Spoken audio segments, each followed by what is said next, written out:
Manever I say ma PENDREAM TV. PENDREAM TV there, I see them yopo. Okay. Well, first of all, I have a difficulty. You know, obviously well-informed people, are talking to us about this problem. And I'm getting seriously worried. They are writing to the IMF for the IMF to take some action and so on, for the IMF to be guided and so on. And I thought we all knew that we ended the IMF program at the end of April. Or they don't know. Massa, don't they know that we ended the IMF program at the end of April? Right. So if we ended the IMF program at the end of April, why these appeals to the IMF? But the NDC did no, that. we haven't ended like that. There's still a certain there's a final review. Yeah, there's a final review that's supposed to happen. I think. And what is the final review? That's supposed to have been June, July. We're still on an IMF program. Yeah. We are not. We're not done yet. We're almost out, but we're not out. What does that mean? The final disbursement has been done. But I think it's just it's a review. So if the final disbursement has been done, what is this thing about complaining to IMF? But when we're in opposition, Ablakwa and the NDC were doing it. You were here. So you're also doing the same. No, I'm just saying it's a normal thing to complain because when so when they do it, you also do it. Because they're not listening. They have super majority in parliament. When we talk, but that's only one small aspect of what I want to say. Okay. The other thing that bothers me, right, is that we have these two major parties who have constantly been telling us that the Bank of Ghana is not under the control of government. But I'm sure you are aware. Yes. That the governor is independent. Yes. So I've had a problem with that. Because I'm sitting and I'm saying, look, how come that the elected government, our elected representatives, cannot direct monetary policy?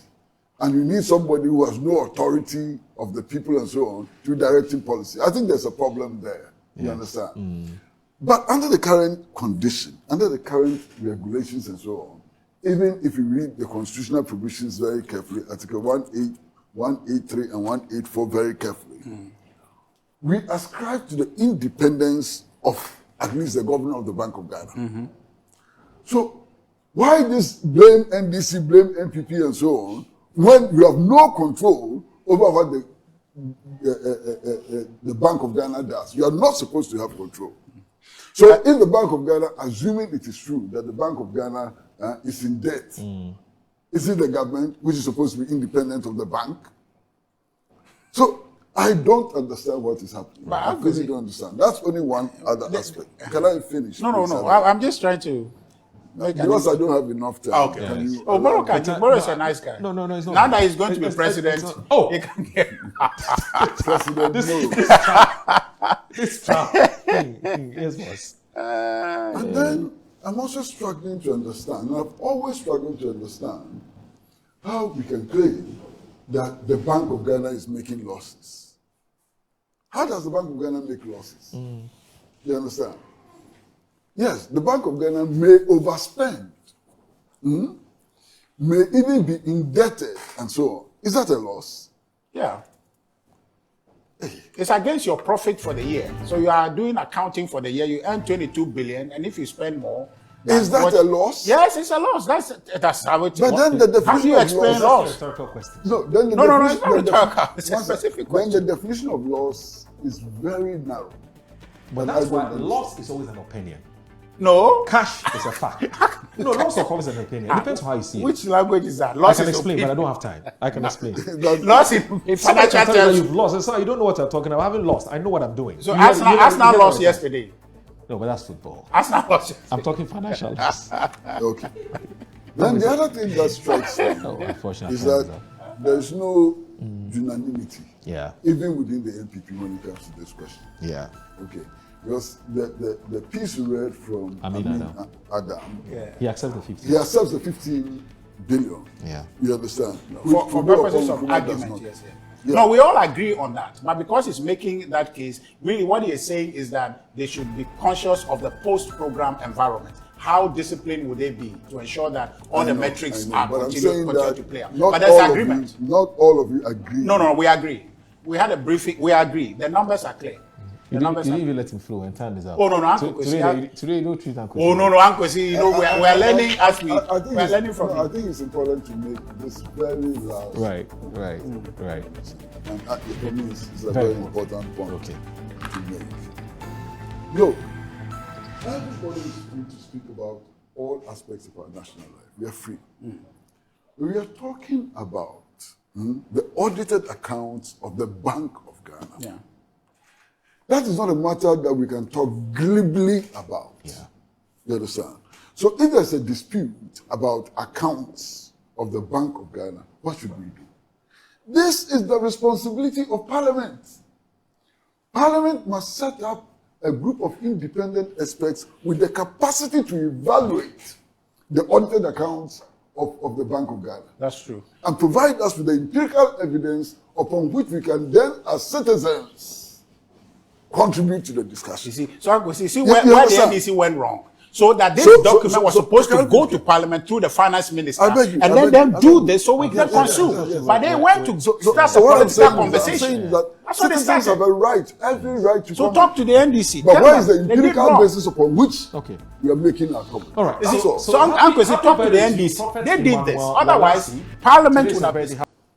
To be honest, one of the communicators that I really admire is Ejeni Mwati. Oh, James. He's now with SIC. Yeah. The former host of... if I lie, just tell me. Yeah. The morning, the Gold Morning. It was with the Radio Gold. Yes, the Gold Morning. In fact, he was at some point was spokesperson for Professor Jane, yes. Never gets angry. Cool, level-headed, analytical, and so on. I mean, you can't get better than Ejeni, and so on. James. So I really admire him because of it. And I'm wondering why, at this time, when his party has extreme difficulties with communication, and NDC today has a serious communication problem, he's sitting in SIC. And that's some deployment that I would never understand. You understand? And he's not the only one. Yeah, But you see, my brother, in this business, especially those who act as spokespersons, when a spokesperson speaks, it is the principal who is speaking. True. Absolutely. That's why you're the spokesperson. If you're a spokesperson, when you speak, it's the principal who is speaking. Absolutely. So, to a very large extent, the spokesperson must endeavor, must try, must make the effort to reason and sound like the person you speak for. When there's a gulf between the spokesperson and the personality that the spokesperson speaks for, that's a huge problem. Yeah. You understand? And if you look around the political space now, let me be careful. Yeah, but if you look around the political space now, you see this mismatch all the time. Mismatch all the time. And for me, it's a huge problem. But obviously, why do I keep somebody who doesn't exemplify my values? Well, but that is for the political leadership to decide. It's for the political class to decide. If today Richard Akyangba is his style of communication is at odds with what the NPP wants the public to perceive them. It's for the NPP to decide. Why would they keep him? Yeah, but that is for the NPP to decide. It's not for me to decide. You understand? So this business of spokesperson is a very important business. In fact, a spokesperson, to a very large extent, carries the same authority as the person they speak for. Because when the spokesperson speaks, it's the person who is speaking. Literally. You understand? And that is why they are very high up. In many jurisdictions, spokespersons attend cabinet meetings. Yes. They are involved in decision-making processes and so on. Yes. So that they have enough information and understanding of the information to be able to reflect whoever they speak for. Sure. But here, it's like a ministry's, oh my goodness, I should be careful not to cross up. In some areas, they are just, and again, I should be careful again because ultimately you have to be careful. Tomorrow, there's a misunderstanding of the role of PR in Ghana. Really? Yes, complete misunderstanding of the role of PR. I was in PR for a long time. Yeah, I know. You understand? Even to the extent that eventually had to work with the Ministry of Information and so on. Yeah. Some bosses, including some ministers and so on, and this is not now, the understanding of a PR person is an errand person. Yeah. So the PR person, if it's a woman, unfortunately, is sent to go to market to go and do shopping. Carry the bag of the minister and so on. That's not the role of the PR person. You know, but this is the misunderstanding, you know, of PR, which we've carried to this level and so on. Again, in a political space like this, where there's a sense of combat, and there's a strong sense of combat today, okay? People think that the more outrageous you are, the more effective you are. It is not true. Yeah, champion. I mean, there's no truth in Champion it at all. communicator. Yeah. Yes. You don't have to be outrageous. Make your point. And one of the things, too, that is important in communications, as far as I'm concerned, is the ability to recognize your mistakes when they are made. Yeah. To retract your mistakes, and where necessary, to apologize. It's so very important in communication. Look, we are all human. Tomorrow, you are as human as Richard, and I am human, and so on. We all have our weaknesses. You can't know everything. You can't be right all the time. So when you make the mistake, be humble enough to admit that you've made a mistake and to pull back. It adds some weight to what you say, and so anyway, this is not a communications class. But Richard, let me ask you this, Richard. I want us to wrap up on this matter and move to the more substantive issues on as far as what the papers are reporting are concerned or is concerned. But is there a difficulty really? Because you see, you have a situation where I raised this issue before, talking about those who are listening, the consumers of the information you're putting out. So you have it, and I don't have any empirical evidence to show this, empirical data, but it appears that majority of the ordinary party people tend to like people who are very combative and very aggressive, and sometimes even a bit disrespectful in the way they communicate. I may be wrong, but that's the kind of impression I get. And so the communicators feel emboldened when they speak in that manner. I mean, if social media was sufficient empirical data, you can tell when you go on social media, the number of people who would commend people because they spoke in a certain way, even to say, and then you hear both the MPP and these, you hear, Charlie, boots for boots. You come, I come at you. You talk one, I talk 10. I mean, where is the relevance of differentiation? Because you see, if a political party, if you have two political parties who have the same, you can call it idiosyncrasies, what then are you pitching to the electorate who are your buyers? What differentiates you? What differentiates A from B? So so back to the question I'm asking, is there a real difficulty in trying to rein communicators in and to tell them that speak in a certain way? But at the same time, the party was saying, you're too slow. If you're going to be this slow, you can't get power. African politics, you have to do it hard, do it the hard way. You have to go after, But at the same time, like, no, there are people who despise this type of communication. Let's teach the public that we're different. Look, How do you manage this? Because I have some experience which I will share with you. And if Richard finishes. Okay. Well, I mean, Moro, you're so right in diagnosing the issue relative to the basis. Yeah. Right? The Americans call it the red meat. So these are things that you give to your base, and it keeps them glued. You're very happy. Yeah, so, but then there's a tendency you can go overboard. and the basis for the two political parties are given, right?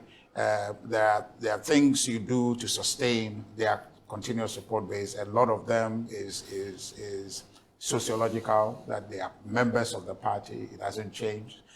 A lot of them is family, education, upbringing. So the attachment is almost permanent. You can say that there is nothing you can do to clip them off the party. They are just there, and so such people, it's a matter of strategy to understand how you straddle between them and the deciding electorate in the middle, who then would consume and then be able to judge based on what the delivery is that the party is putting, ideas, comportment, and the things of that nature.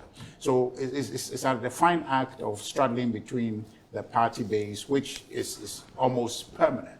But of course, you have to nurture them in certain different ways. But of course, some of these communications, some of them find it to be evidence of defense. And our Constitution talks about defend and promote. Yeah. So there's strong emphasis on defending the party because there's strong attachment to the party. People have given life services to the party. They have parents before them. And so that attachment to the party is strong, both NDC and NPP, but also NPP because it's a historical party. So the attachment is there. And so sometimes when they see a communicator or a representative of the party not being forceful in defense. They come after you. Yes, in defense of the party's value. Justifiably, they feel concerned that is this person really thoroughbred? Is it really in defense of the cause? So that comes to play. But it's a question of continuous education. We had some system for internal communication. I think we need to go back to that, intensify through our trainings to get people to understand that it is our party. We believe in the values of the party. We want to promote the party, we want the party to succeed, but we can't do it all by ourselves. We need to open the barn, have more people to come in so we can drive an agenda for Ghana. I think that continuous education in-house will get people to understand. Once you are factual and you're trying all your best to push the party's interests, or if you were in government's interest, I think that it would come together at some time. But politics everywhere, you have the base. What they feed on is quite different from what the general electorate feed on. So it's an act of strategy. Even when it comes to deployment. No, I beg you. This business of politics deals with all aspects of life. Yeah. At a certain level, it's an intellectual exercise. Yes. At a certain level, it's a purely technical exercise and so on. Yeah. And you take any political party, even including the so-called small parties, there are thousands of people in the party. Yeah. And usually there is competition for recognition. Yes. And so on. So you're talking about economic policy. There are so many people in the party who cannot speak to economic policy. They think that is the responsibility of the well-educated and so on. You understand? So how do they get noticed? By slapping somebody. True. Okay? He needs to be noticed. And being noticed comes with all kinds of rewards and so on. And I've seen at a political rally, somebody slapping somebody, giving him a dirty slap. And I go to the person and say, why did you do that? And the explanation is clear. It's attention seeking. And so that is that. But you see, the parties are also beginning to operate in a way which look like a Hitlerite operation. What does that mean? Hitlerite operation. Yes. I know about Hitler, but yes, it's obvious. Yes. Further and better. Goebbels and so on. Oh, you know all of that. You see, our parties have communication teams. One, they select, most of them select who speaks on panels like this. So if you come on a panel like this and the selectors are not happy with you, you're not coming back again. And people want to come. That's true. Okay. So they will do things to please the selectors. Yes. And the selectors are usually sitting at the back, yes, watching you and seeing whether you punched the enemy well enough or you didn't punch the enemy well enough. An enemy, yes, is a description. Yes. So that's a problem. Secondly, on many of the shows, we were not allowed to carry our phones because phones can be distracting. yes. Have you noticed that the political party representatives always carry their phones on the show? Yes. What do you think they are doing? They take Because that. there's a team watching the show. Yes. You understand? There's a team watching the show Yes. and feeding information to them Yes. as to what to say and how to react. Exactly. So they need their phones all the time. Yes. So you innocently come and sit on Good Morning Ghana platform, thinking that you're going to have a healthy interaction, discussion of a topic and so on. And you actually, an army is fighting you. Yes. A complete whole army is fighting you. There are people sitting in a room, listening to the discussion, texting messages and sending notes and so on to the guy you are discussing with on how to floor you. I think this to some extent is an abuse. You understand? I think to some extent it's an abuse. Including telling them that you are being too nice to Uncle Kwesi. Oh, there's a friend of being too mine. nice to Uncle Kwesi. Yeah, punch him. Yeah, there's a friend of mine who actually, I think you were there when he said it, Yes. who actually had a problem. Because he smiled with me on the platform. And the man said, but how can you be smiling with him? I think, Moro, you were there when he said that. You know. They were so angry with him because he was smiling with me. I mean, but such a he can it's not institutionalized that way. No, but when the airwaves were liberalized, I used to do live programs. I used to do a live program on Vibe FM. Vibe FM, yes. You know, and I like to just open the phone lines for people to just express themselves. Yes. After a couple of weeks, I realized that it was the same people who were calling. So I asked myself, what am I doing here? This is not public opinion. This is engineered. This is put together. You understand? It's an army.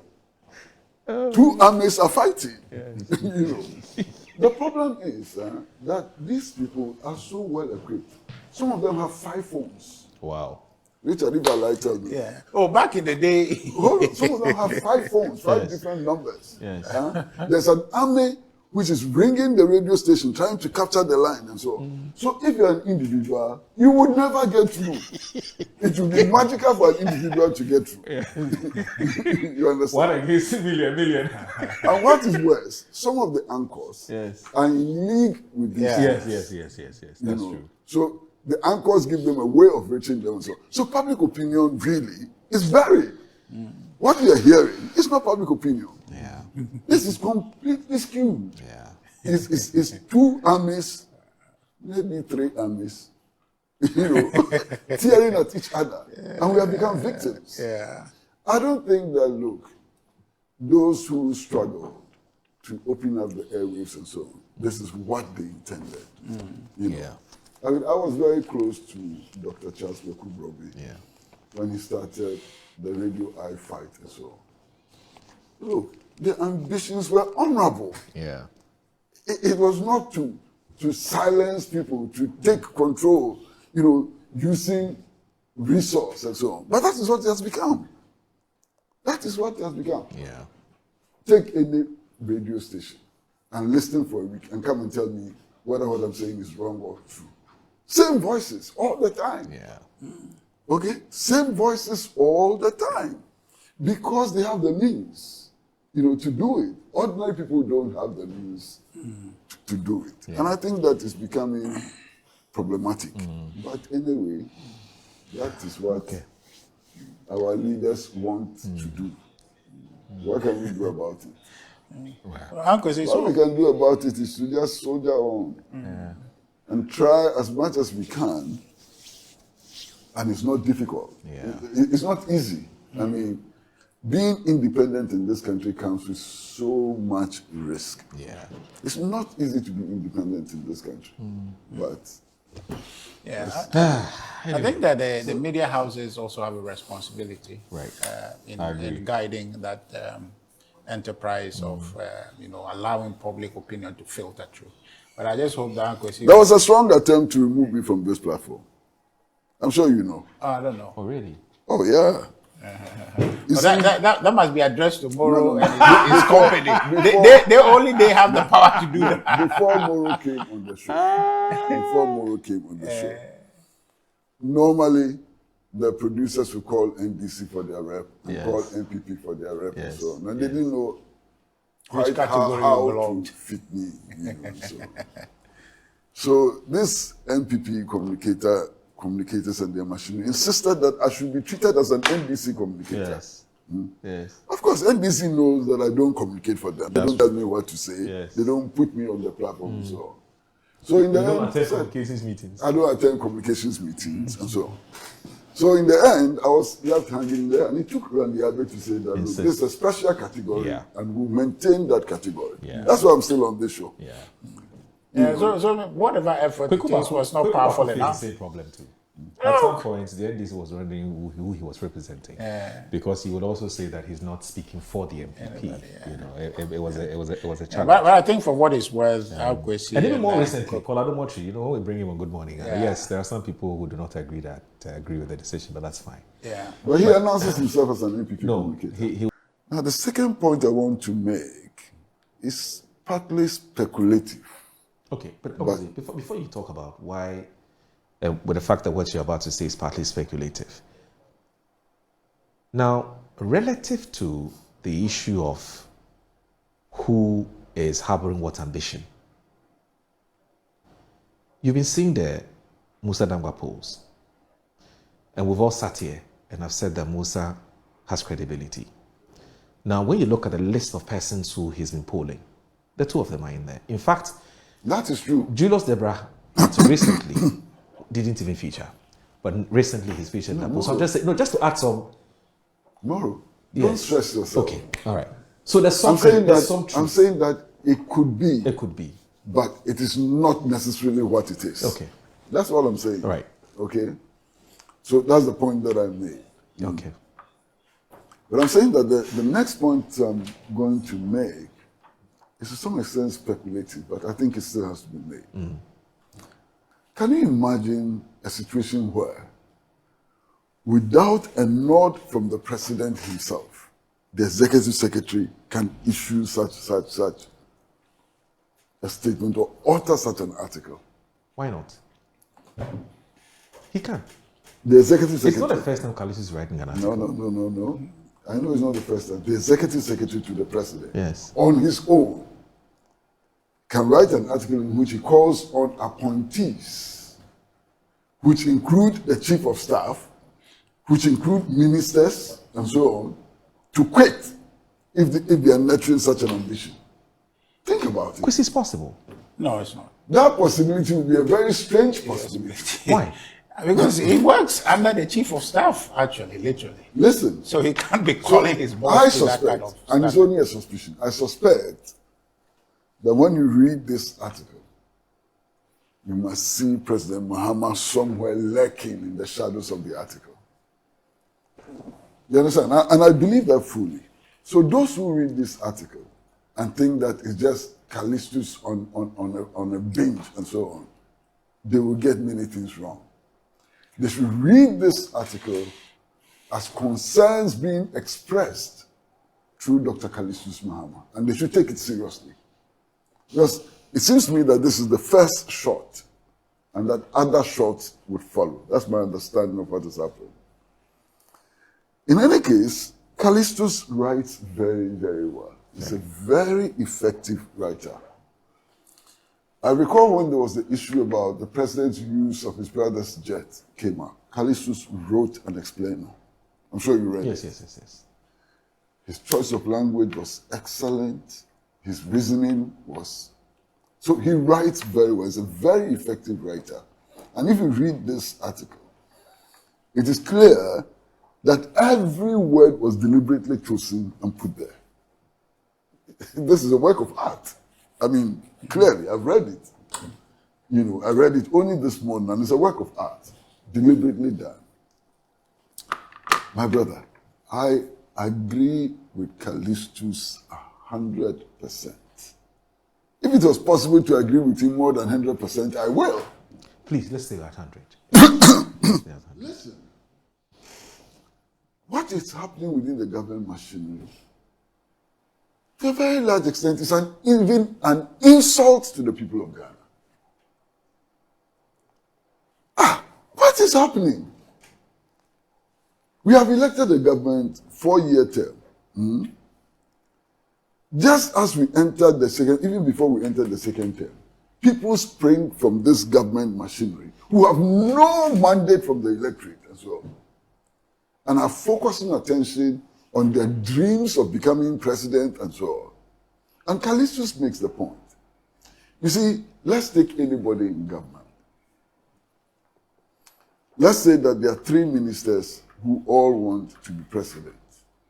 What do you think will happen in practice, in real practice? Everybody's practice as a minister will be skewed towards giving them advantages. And that can very easily lead to the emergence of factions in government. Sure. Today, you talk to people in the NDC and in government, and I'm not lying, you know it.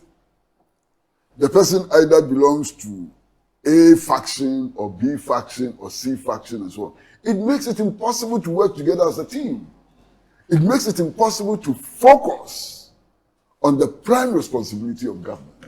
And I think it's a danger to the NDC itself.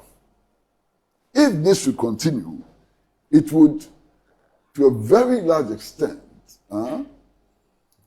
minimize the possibility of the NDC doing well in the next elections. The factionalism which is emerging is not in the interest of the NDC.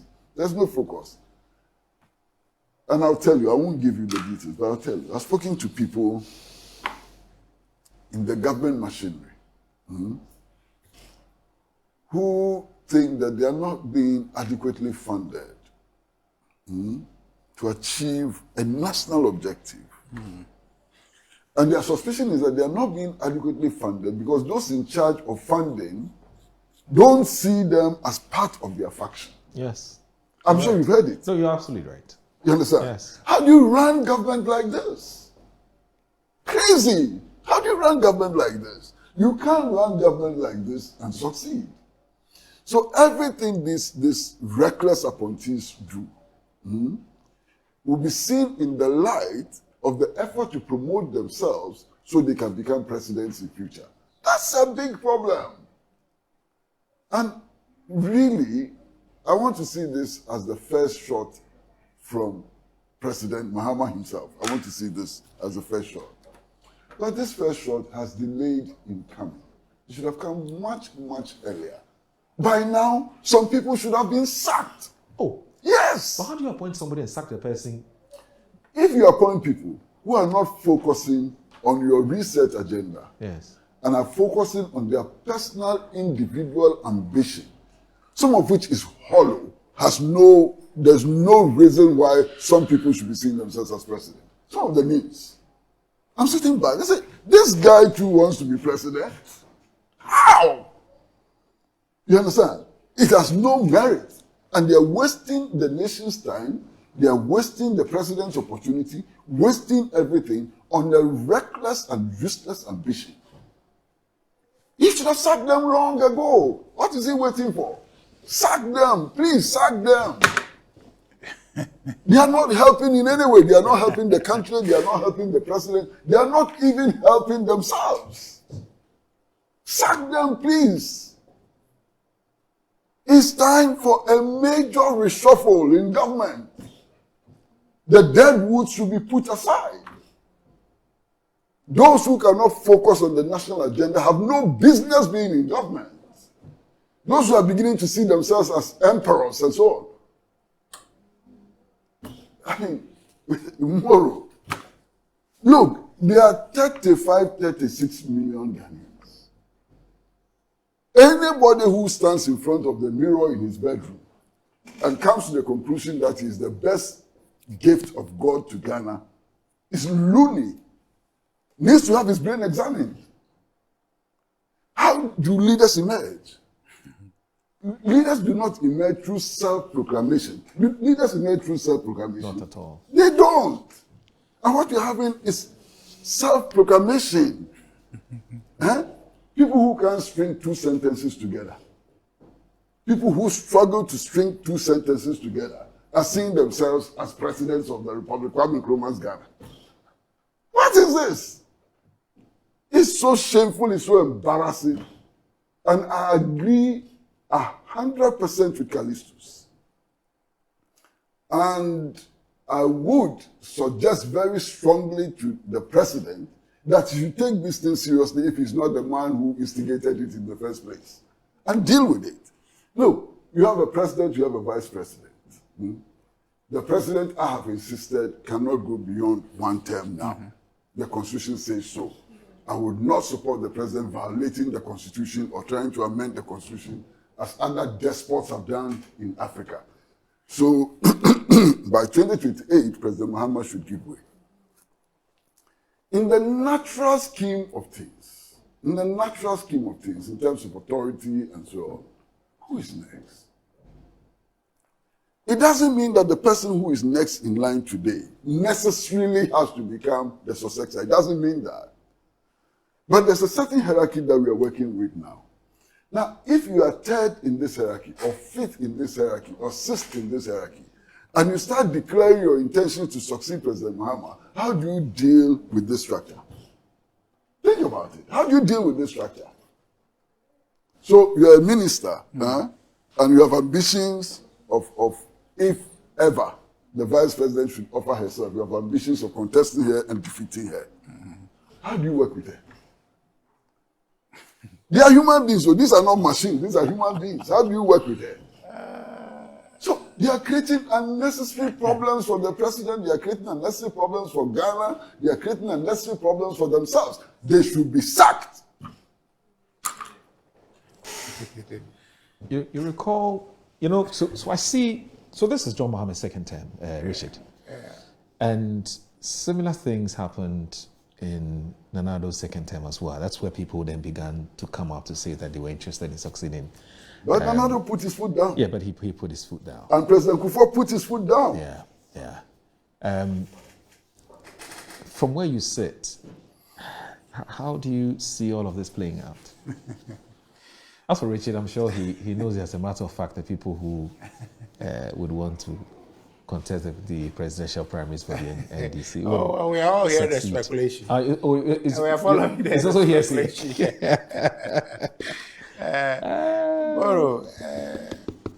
The NDC has a problem.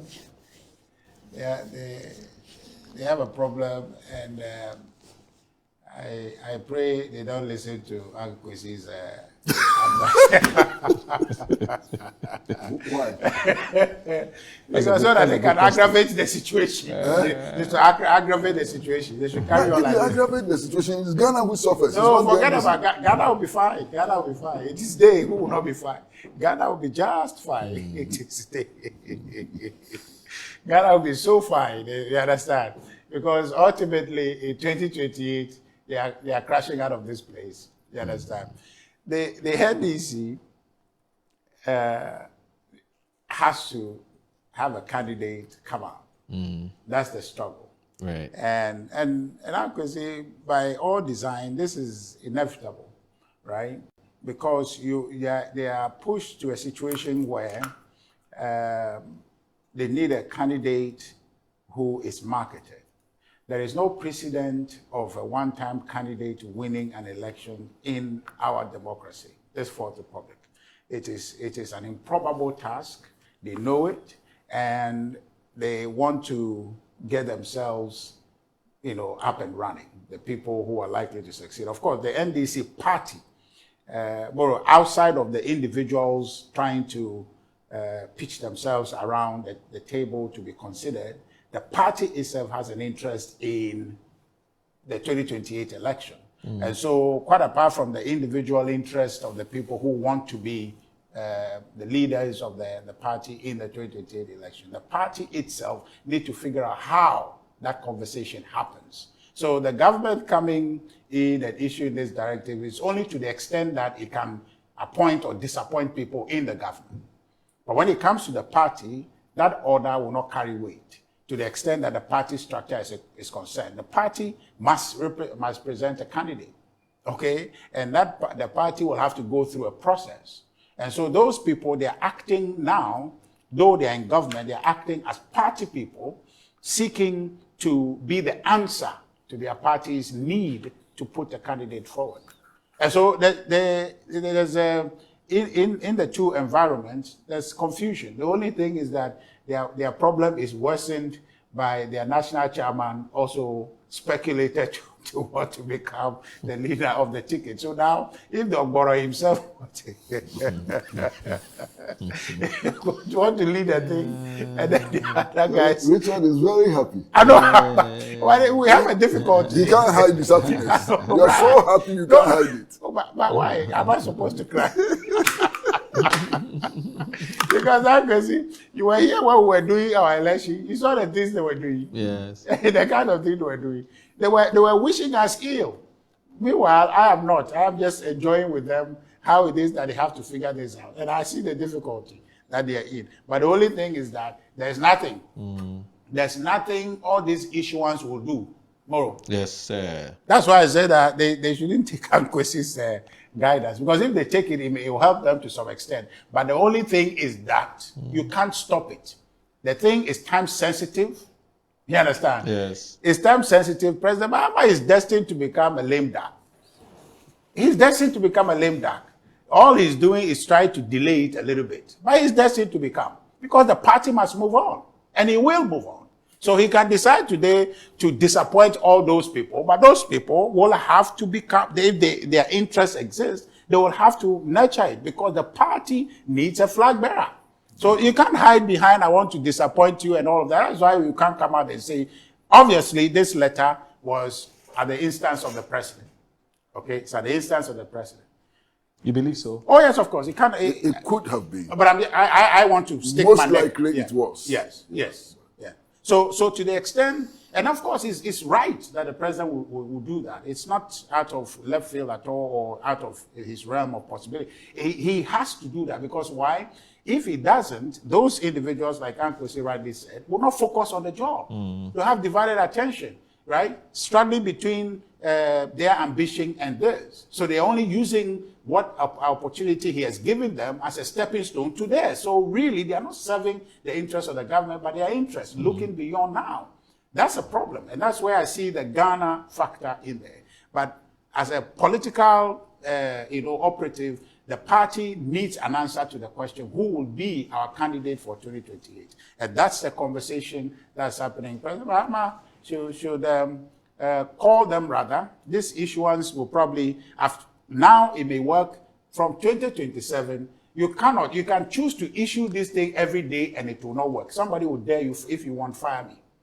And if just by disappointing somebody from your government, it comes at a cost to you, even as a president. Okay, and so President Mahama is caught between a rock and a hard place. Yeah, because you don't have any evidence per se that the person is facing an ambition. No, but it's speculative. So on what basis are you going to ask?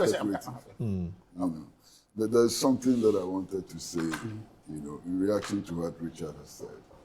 Look, if the NDC is not able to fulfill the promises it made to the people of Ghana, they can bring the angel Gabriel as their presidential candidate. They won't do well in the elections.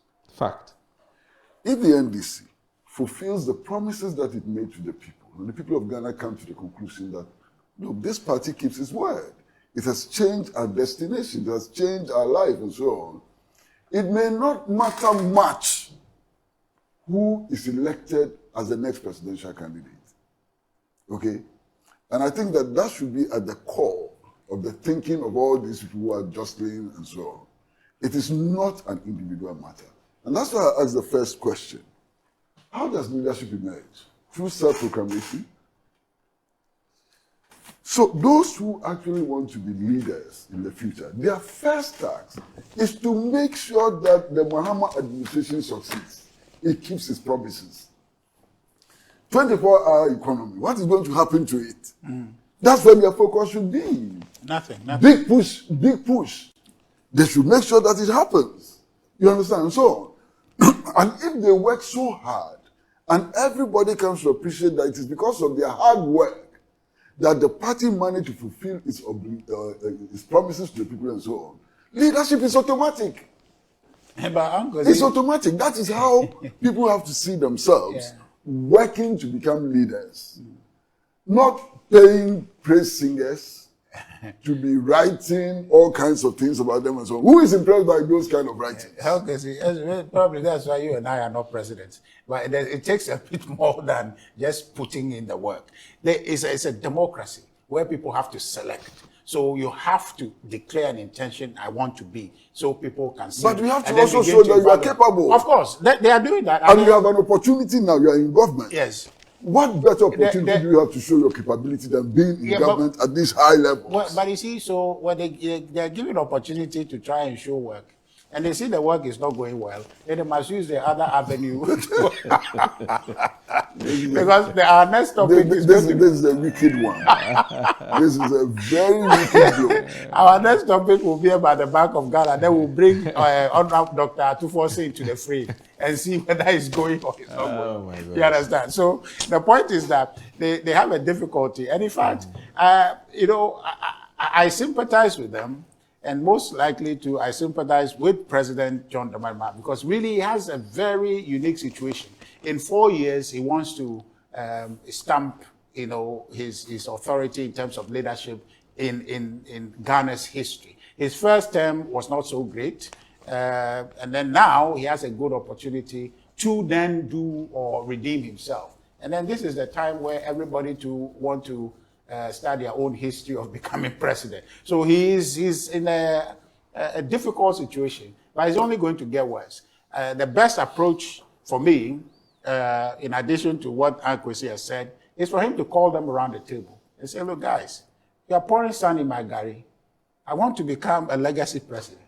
I'm trying to do what I can. 24-hour economy, you guys have not helped me implement it. And the young people are there complaining. So if you are now talking about you want to become president tomorrow, on what record are you going to run? People are just going to say we didn't do 24-hour economy. And truly we haven't done it. Now, youth unemployment is almost 40%. How are you going to campaign that you want to be president? So please stop pouring sand in my gari. Let's work. But the question they will ask him is that, so at what point would our decision to run not be sand in your gari? You understand? So they're in a very tough situation. This thing is only going to get worse. Okay, these letters will be coming in quick succession. Now that he has come, give it another 3 months, it will come because people's ambitions are cast in stone now, and the party's clock is on. By 2027, if you bring this letter, even if you tell the secretary in the office, if you tell them to type it, they will type error and say, well, it's advising you to go out there and promote your ambition because you can't stop anybody. And if you try it, you'll be seeing quick resignations in your government. Yeah, let them go. And that will weaken it. But it will weaken it. No. Because right now, this, unless we are saying that the appointments currently in place and the individuals who are in it are not NDC's team A, right? And it's their team C or B. And so if they misbehave, they'll take them and bring team A or team B. You understand? But if this is supposed to be the cream on top of their tea, then if you take this one out willy-nilly, what are you getting from beneath? I mean, and I'm saying that in context to say that President Mahama would have put his best foot forward. And so these appointments are the best foot, the best that the NDC can offer. There may be more, but when you take them, you don't have an infinite supply of people. There's a problem with what you are saying. Yeah, no problem. But I'm saying it to the extent that he decides to just fire people because they have an interest, I think that will not be fair. That will create chaos in the government and not fair, especially because you two at one point had to nurture your ambition, have to pursue it. And so when other people are doing it, you can't be angry at them. You can talk to them. That's why I prefer the consensus approach and say, guys, this is what we are working toward. Tomorrow, if you will succeed as a candidate for the party, it will be on the back of what we are doing. And if we don't pay attention and we don't perform, as Kwesi said, you can bring Jesus or Muhammad, the prophet. Jesus and Muhammad. I mentioned angel. Oh, I'm just saying, that's my own addition to your list. You understand? You can bring any of those people. Or you can bring Nkrumah, or you can bring J.B. Danko, or anybody. But it won't fly. The point is that you are going to canvass for power on the basis of the record of this government, which is terrible. So if I am trying to get you to work and make it better, and you are not listening, guys, we are all going to die on this sword. So maybe this approach will be a better one than issuing letters. That's why I think, you know, going forward, probably they need to get into closed doors. I understand earlier on these things were done, the consultations and things people were talked to, and then they subsided. But the point is that this thing is a pregnancy. Okay? It will come out. And I'm saying that from next year, nobody, no amount of letter. But because the Ogboro himself is interested. These aspirants, Uncle, I'll come to you, but these aspirants will also tell you that it is true. When a political party does well, their chances of winning the next elections is very high. But these aspirants will also tell you that don't blame us. We have all kinds of people who approach us and tell us that they want us to lead our political parties. These are people we have deep sense of respect and recognition for. We have to be able to tell them that indeed we're interested. If we don't tell them, they'll move to another camp. Yeah. So do I just sit there and say, focus on the job at hand, let's succeed, and then a leader will emerge based on the circumstances? Or I have to start You have to respond. I have to start putting the pillars that, you know, on the ground. Yeah. So I'm interested. No problem. So you see, how do you fault them? It is an And impossible. in any case, has anybody come to tell you Yeah. that the fact that I'm interested in a position means that I'm not delivering what has been Yeah, given? yeah, yeah. I can show the numbers. Show the numbers that I'm doing well. I'm The doing my numbers job. are not there, What Moro. numbers? Moro, the numbers are not there. That's a problem. that's why there is the issuance. I mean, the numbers are not there. So he's not in the letter. He was saying we must deliver. Yeah. Which means that they haven't delivered. Okay. But they have 4 years. So I guess all I'm just saying they is must that deliver. all I'm saying is that this situation is not tenable. This cracking of the whip and threatening people is not going to work. President Mahama himself is a product of a political process in the party that arrived at him. Okay, wherever the process was as consensus in 2012 and all of that stuff. But somehow he's a product of a political system. Okay, and so that political party has a need. That need must be met by its members, and its members are jostling for that. So whether he likes it or not, this will continue. If he were not a president and somebody was a president and he is part of the government, and I'm not PENDREAM TV. Now, so far so good. Say open online portal e Ghana. Nipa share, nipa follow, nipa comment here. To my best of knowledge, without any biases, PENDREAM TV.